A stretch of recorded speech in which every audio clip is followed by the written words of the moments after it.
Atong ibalita kaninyo mga bay, ang usa ka news anchor gikasuhan og online libel ni Pastor Apollo C. Kibuloy. News anchor sa atong kakampi nga Sibiyahanan, atong kauban nga Sibiyahanan, no? K37 og Muse Radio. Matod pag gikasuhan, maninuod yun din is pastor, no? Labi na itong nagbugal-bugal yun, niya kanang walay laing interes o walay laing intensyon, kundi magbugal-bugal lang yun. Kanang musabay lang ba? Para bitang way labot, pero magapil-apil niya, magbugal-bugal. Oy, mas mabalaan mo, tinudon yun mo ba? Kini noon si Jerry Luyakan, masabta na to, kay naman ni siya gidipinsahan. Kabalo mo siya gidipinsahan niya. Anak man na, maus-maus naman na. Okay, gikasuhan og online libel ang atong kauban na si Jerry Luyakan.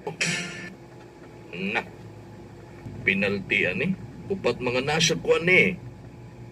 Imprisonment of minimum period of 4 years. Upat ka tuig o usa ka adlaw. Nya maximum ani nasa mga 8 years. Ato sang kuanon ang detalye mga igala.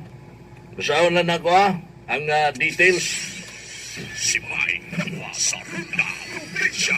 Kinasuhan ng founder ng Kingdom of Jesus Christ, the name above every name, ang isang local news anchor ng Digos City, Davao del Sur, matapos manong binanatan ng maanghang na salitang founder ng Kingdom na si Pastor Apollo Kibuloy.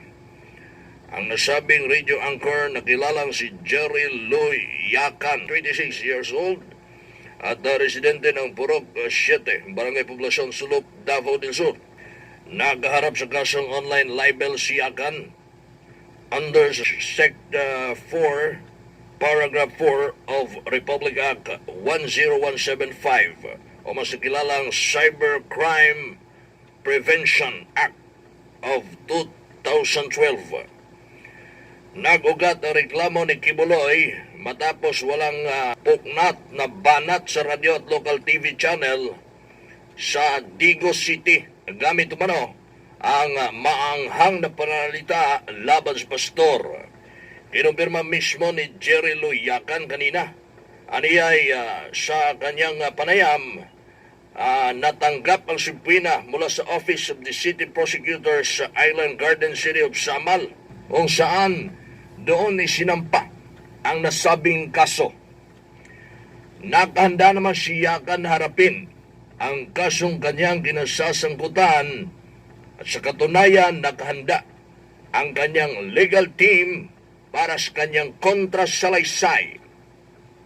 Sabi ni Yakan na ang kanyang kinakaharap ay parte lamang ng kanyang trabaho bilang mamamahayag at di daw ito maiiwasan ang mga pangyayari, ngunit nakahanda siyang harapin ito.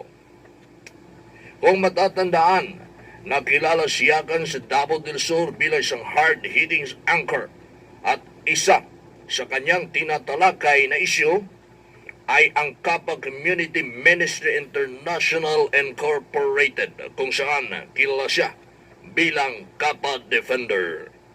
Di naman lingid sa kalaman ng lahat na maraming Kappa members ang galit kay Pastor Kibuloy dahil umano sa partisipasyon sa pagpapasara ng Kappa.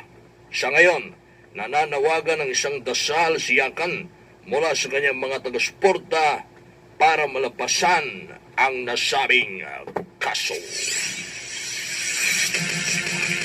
Sa Runda Probinsya. Basta-basta ni.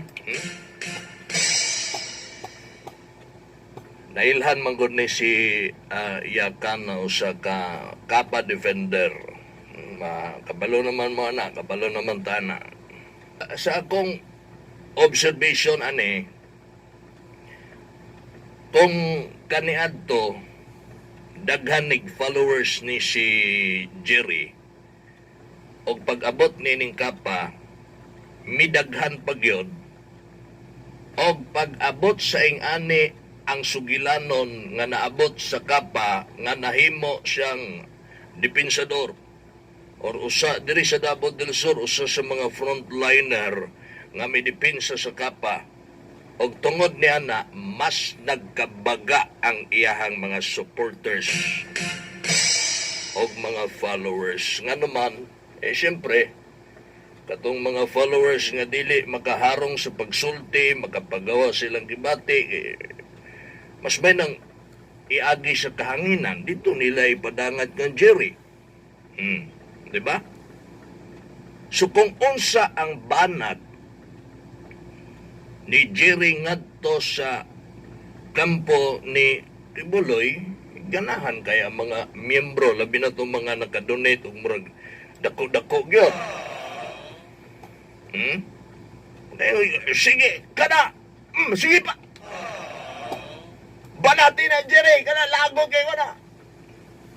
Tungod sa partisipasyon, di ba, matod sa report, baguhay laman na itong ibasa, tungod sa partisipasyon ni Kibuloy, niya napasarado ang kapa.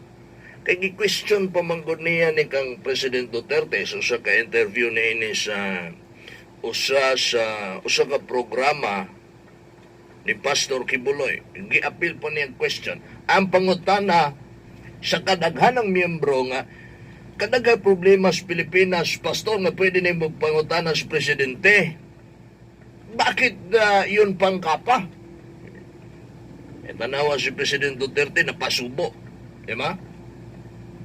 Amo kung napasubo ba or planado bagyo to nila or nada bagyo plano daan ng Pangulo nga ipasara ang kapa o ingon man ang ubang mga investment scheme. So karon, I think nag-uol ang mga supporters ni Jerry Luyacan kay nagpagawas lang sila sa ilahang emosyon. Liman mo na ikaw daw kadakog nawala. Doon na pa'y mga cancer patient nga nagsalig sa kapa, wala na sila kadangpan. Doon ay mga miyembro sa kapa, doon ay mga balatian. Minus-minusan ang pagpila sa PCSO, maminus-minusan ang pagpila sa mga ahensya sa gobyerno nga dang pananan sa mga nanginahanglan. Tungod kay nanay gisaligan, mao ang kapa. Pero nawa man ulbo ang kaspa. O niya karon, nagpagawas sa ilahang gibati nga kasuko, kaaligot-got, nyadto sa usa ka mga rason o ka mga hinungdan, matawag na to, nga napasyara na ang kapa. No? Pagpagawas sa gibati na ini, mao naman hinoon ang nakasuhan. Si Mike Wasarunda. Mao naman hinoon ang nakatubang og online libel case. Atong sulayan niya matawagan na to mga igala. Hello, Jer. Hello, may buntag. Okay, ay nasa linya na nato karon si kakampi ha. Ano ba na to? Jerry Luyacan. Jer, may buntag. Ay, may buntag. Oo. May buntag sa imo live ni, live. Live na. Oo, okay ra sa imo dili. Sa imo ang mga tigpaminaw karon mga orasa diya sa Charm Radio. Kaubang Mike, may buntag. Amo lang ning klarohon kaya ko mangugiskutan ning usa ka kining nakapatay og nga balita dinhi sa Davao del Sur labi na sa mga followers nimo, mga kapa members kining ikasuhan ka ni mismo ni Pastor Apollo C. Kibuloy og online libel case. No, yes, tinuod na kagamping Mike. Tinuod yun ay. Nag-ready na gani ko din kay mo adto ko sa akong abogado karon. Giandam lang sapot nako akong counter affidavit karong adlaw nya 9 manggod na nadawat na ko ng maong subpina sa korte dito sa City Prosecutor's Office sa Island Garden City of Samal sa may Babak. So dito na gipile sa Babak ang kaso kaubang Mike. So dito po kumuadto kaubang Mike sa Babak. Uy, Wala gasto yun ay kakaroon, ha? O biyahe yun ay kakaroon dito, imong gasto ka sa imong bulsa og panahon. Balo ko imong panahon ko ana. Bililhon, busy ba ka? Kung may mo ginalihok kong karong adlaw. Mao lagi sa ubang mic no. Siguro part ni kaning ako ang nahitabo sa kuha karon ka ubang mic. Kining wake up call pud ni sa uban natong mga kaubanan nga di kay magpalabi sa emosyon. Usahay mong gud mapalabian nato ang emosyon nato sa kahanginan. Ay gyud tay masulting pero hopefully no nga maogi ang tanan no klaro sayon ko ka ubang mic nga kining gipasaka sa kuha murag dili kayo ligon uyang kaayo pagkamping mic malaumon ko nga ma-dismiss kini mo nang akong giasikaso og dali-dali ang kining counter affidavit nako aron nga masayran po sa prosecutors City Prosecutor's Office sa Island Garden City of Samal ang ako ang side, ang ako ang tubag. Pero tama tong imong giingon kaganiya, dili lang kay panahon ang gastoan ni kaubang Mike kay kung naamang mo kay kaso, gasto ka sa imong abogado, di man nimo na pwede himuong tingkil ng imong abogado, muhimo sa imong counter affidavit, dili man po abogado. So dili pud nato mahimo ang ato ang counter affidavit o kontra sa life kung dili magkinahanglan kita abogado. So,